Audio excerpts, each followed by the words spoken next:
बात अब बिहार की, जहां पर चुनावी आहट दिखाई देने लगी है क्योंकि सियासत वहां पर लगातार तेज हो रही है। आज बिहार का बजट आने वाला है। वित्त मंत्री सम्राट चौधरी बजट पेश करेंगे।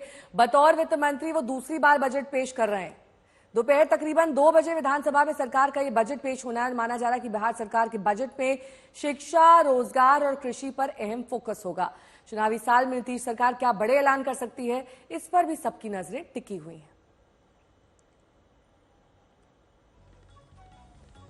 तो बिहार में चुनावी बजट में क्या क्या उम्मीदें हैं वो आपको दिखा रहे हैं। महंगाई पर फोकस रहेगा, बेरोजगारी, भ्रष्टाचार, कानून व्यवस्था, मुफ्त बिजली, वृद्धावस्था पेंशन, महिला सम्मान योजना, ये सब कुछ प्रमुख बातें इस बजट में शामिल की जा सकती हैं। सम्राट चौधरी बतौर वित्त मंत्री दूसरी बार बिहार का बजट पेश करने वाले हैं।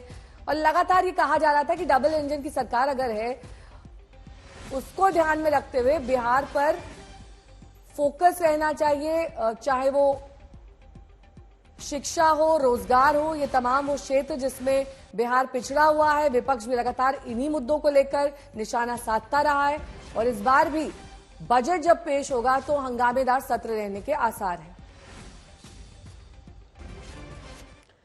तो बिहार में विधानसभा के बाहर आरजेडी और लेफ्ट के विधायकों ने नीतीश सरकार के खिलाफ प्रदर्शन किया। बिहार में वृद्धावस्था पेंशन और दिव्यांग पेंशन की राशि बढ़ाने की मांग दरअसल उठाई जा रही है और इसको लेकर हाथों में तख्तियां लिए ये लोग वहां पहुंचे हैं।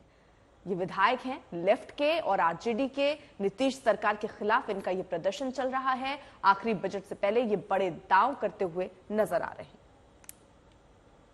और भाकपा माले दोनों ने अलग अलग बिंदुओं पर सरकार को घेरा है।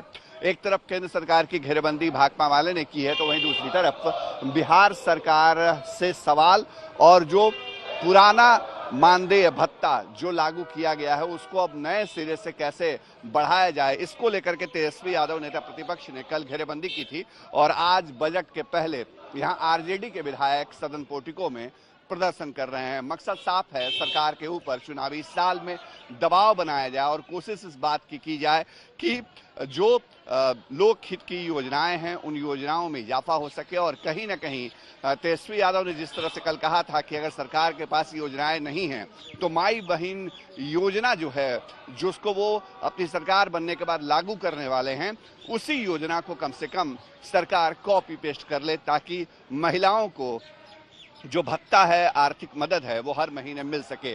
आपको दिखाते हैं एक बार फिर से सदन पोर्टिको की तस्वीर हफ्ते सहयोगी नदीम से कहेंगे दिखाएं किस तरह से जो विधायक हैं विपक्ष के वो प्रदर्शन कर रहे हैं। कुछ ही देर में विधानसभा की कार्यवाही शुरू होगी। दोपहर 2 बजे वित्त मंत्री और डिप्टी सीएम सम्राट चौधरी जो हैं वो सदन में बजट पेश करेंगे। बजट के अंदर क्या योजना आकार रहता है, क्या घोषणाएं होती हैं, उस पर भी नजरें रहेंगी। लेकिन फिलहाल जो स्थिति है वो ये बता रही है कि विधानसभा में इस वक्त कहीं ना कहीं जो विपक्ष है वो सरकार की घेरेबंदी करने की तैयारी में है। सहयोगी कैमरा पर्सन नदीम आलम के साथ शशि भूषण, आज तक, पटना।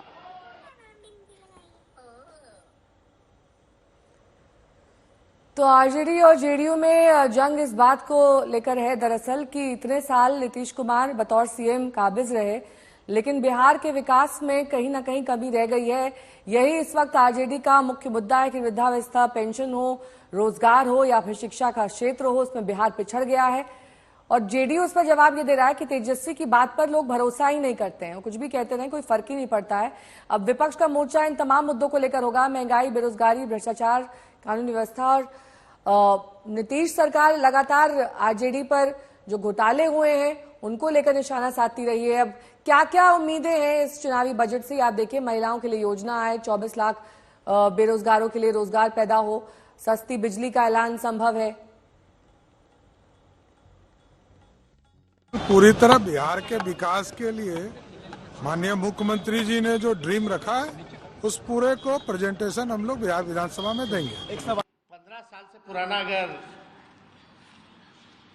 गाड़ी हो जाती है तो सरकार इजाजत नहीं देती है चलाने के लिए, क्योंकि गाड़ी खटारा हो जाता है, प्रदूषण करने लगता है, मेंटेनेंस बार बार चाहिए होता है, फिर भी खटारा ही रहता है। तो अब समय है,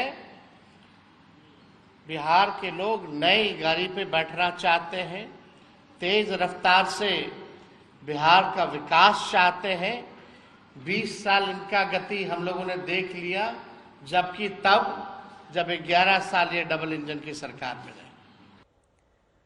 रोहित सिंह मेरे सहयोगी जुड़ गए हैं तमाम जानकारी के साथ। हंगामेदार सत्र रहने के आसार हैं रोहित, क्योंकि आरजेडी अपने एजेंडे पर कायम है। उनका कहना है कि क्या दिया है नीतीश कुमार ने इतने सालों में बिहार को।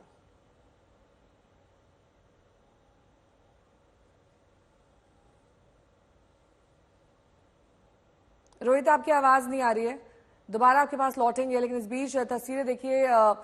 ये लगातार जो आर पार की लड़ाई है आरजेडी और जेडीयू में वो जारी है। सियासी घमासान दरअसल बजट में जो शामिल किए जाने हैं बिंदु उसको लेकर है। रोहित, मेरा सवाल आपसे ये कि निशाने पर नीतीश तो होंगे ही, लेकिन क्योंकि चुनाव के मद्देनजर अभी तक ये भी नहीं तय हो पाया है कि सीएम का चेहरा कौन होने वाला है। उनके चेहरे पर चुनाव तो लड़ा जाएगा, लेकिन वही सीएम बनेंगे चुनाव जीतने के बाद, ये भी एक बड़ा सवाल है। इन सबके बीच बजट भी पेश होगा।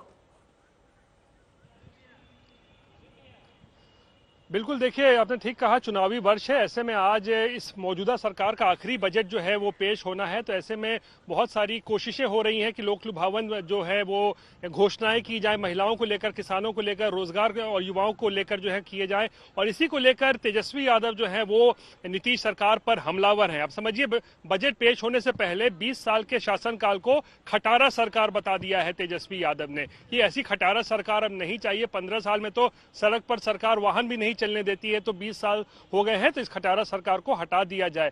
इसी को लेकर अब वार पलटवार भी जो है वो हो रहा है। तो ऐसे में आज जब बजट पेश होगा तो सरकार की कोशिश ये होगी कि किसानों के लिए कुछ जो है घोषणाएं की जाए, महिलाओं को खासकर जिस तरीके से महाराष्ट्र, झारखंड या मध्य प्रदेश में डायरेक्ट बेनिफिट दिया गया है जो योजनाओं के जरिए, वैसी कोई योजना जो है आज बिहार में भी जो है घोषित या की जा सकती हैं। और खासकर युवा और रोजगार को लेकर माना जा रहा है कि 35 लाख से भी ज्यादा लौटेंगे आपके पास। बहुत बहुत शुक्रिया इस तमाम जानकारी के लिए।